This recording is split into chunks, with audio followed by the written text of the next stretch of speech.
Assalamualaikum warahmatullahi wabarakatuh. A'udzubillahi minasyaitonirrajim. Bismillahirrahmanirrahim. Rabbi shrah li sadri wa yassir li amri wahlul 'uqdatam min lisani yafqahu qawli. Amma ba'du, teman-teman, sahabat-sahabat semuanya yang jauh di sana, yang dekat di sini semuanya, mudah-mudahan dalam lindungan Allah Subhanahu wa taala ya. Yang menyimak dan yang menyampaikan mudah-mudahan menjadi tetap amal jariah, amal yang sudah limpahan ampunan dan berkah barokah dari Allah Subhanahu wa taala. Amin ya rabbal alamin. Bagaimana kabarnya semuanya teman-teman? Sehat selalu ya. Semoga semuanya dilindungi tiap langkah dan tiap nafas yang ada ini, yang masih tersisa ini, mudah-mudahan masih banyak bermanfaat ke orang lain, minimal kepada orang-orang di sekitar kita. Orang yang baik bukan orang yang punya salah, tapi orang yang selalu memperbaiki atas semua kesalahan kita. Amin ya, amin ya rabbal alamin. Nah, pada kesempatan ini sesuai dengan judul, apakah boleh menikah dengan seorang perempuan yang kondisinya beda agama? Nah, ini penting kami bahas, menelaah dengan cerita dan curhatnya teman-teman, apakah boleh beda agama secara syariat atau secara hukum yang ada di Indonesia. Ini ya, saya bacakan yang pertama.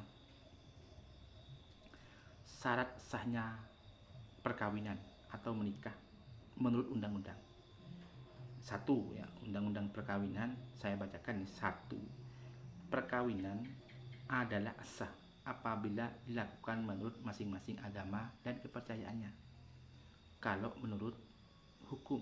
Dua, tiap-tiap perkawinan dicatat menurut undang-undangan yang berlaku. Menjawab pertanyaan, bolehkah menikah beda agama?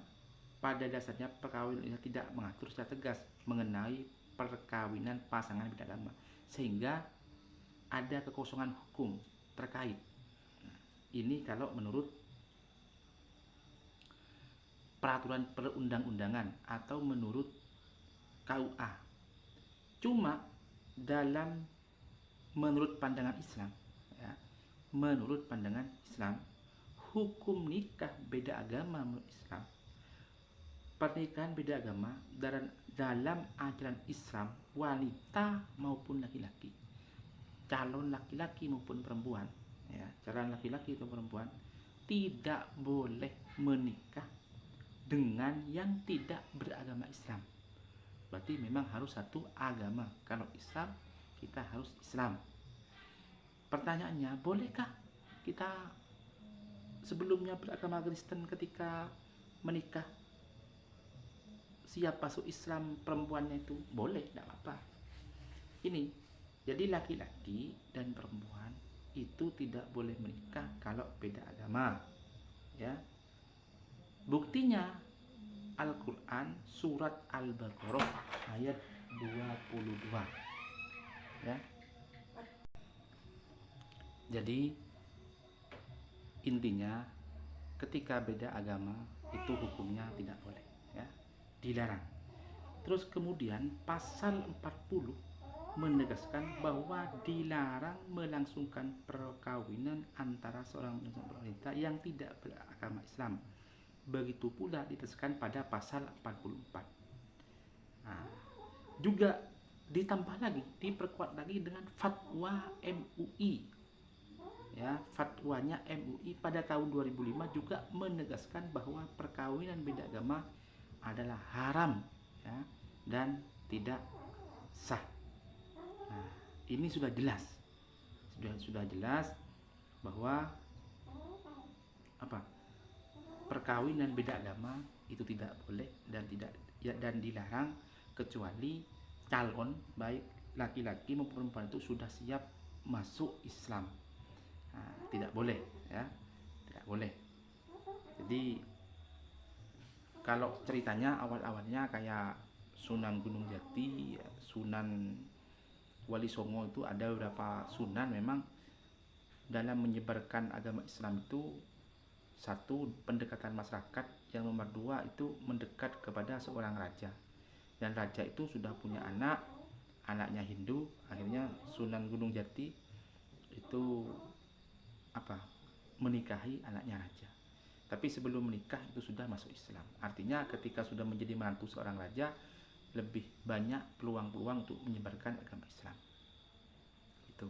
Jadi kita ya khawatir anak-anak kita terjerumus kepada cinta atau sayang kepada berbeda agama.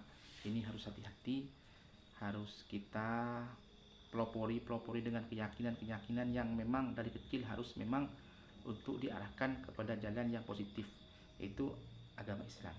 Karena anak yang baru lahir itu tergantung orang tuanya, dijadikan Majusi, dia jadikan Nasrani, dijadikan Islam, tergantung orang tuanya.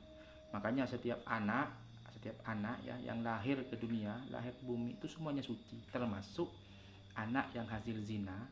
Ya, anak yang hasil zina berhubungan badan tanpa menikah, itu kalau bayinya tidak berdosa. Ya, kalau bayinya tidak berdosa, tetap suci, tidak berdosa. Tapi yang berdosa itu kan orang tuanya.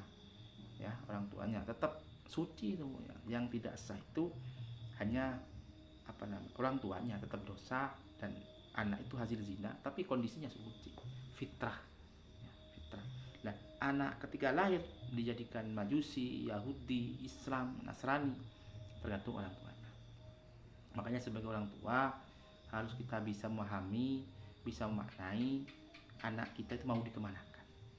Ya, tentunya anak kita harus diarahkan kepada tempat-tempat yang seharusnya anak ini kelak ketika jadi besar menjadi anak yang soleh dan solehah, anak yang baik sesuai dengan ajaran agama kita. Satu, pendidikan. Ini sangat pengaruh pendidikan kita. Jangan sampai keliru memberikan pendidikan atau menaruh anak-anak kita kepada sekolah-sekolah yang memang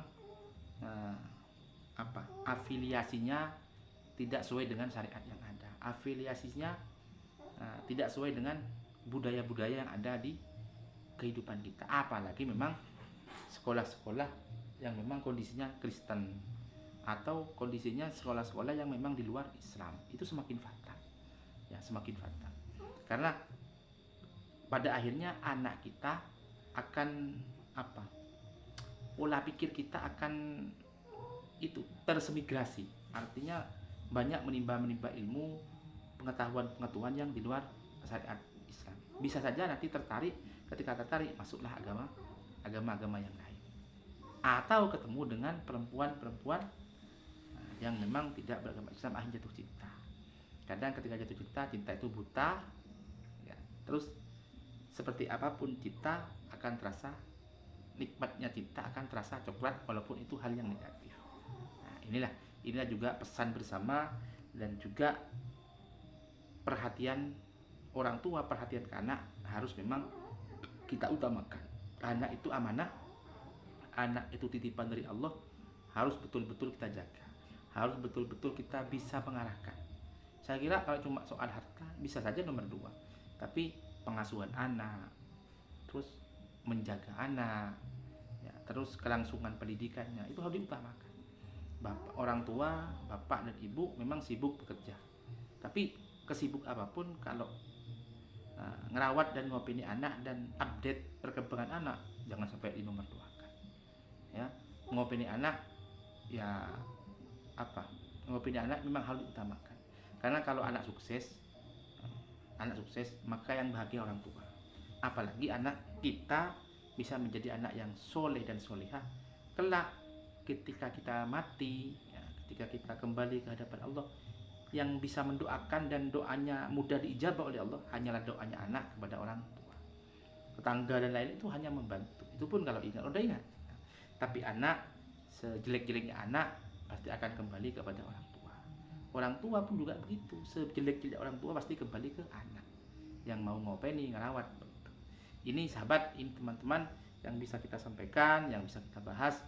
Mudah-mudahan video yang sangat sederhana ini mudah-mudahan bisa memberikan pencerahan, bisa memberikan manfaat, kepada yang menonton atau yang membutuhkan info atau video-video ini atau tentang pernikahan beda agama. Jadi intinya beda agama itu haram dan tidak boleh dilangsungkan. Kalau kita tetap dilangsungkan, itu bisa saja tidak sah pernikahannya. Kalau tidak sah, itu bisa saja divonis atau dilabelkan sebagai zina.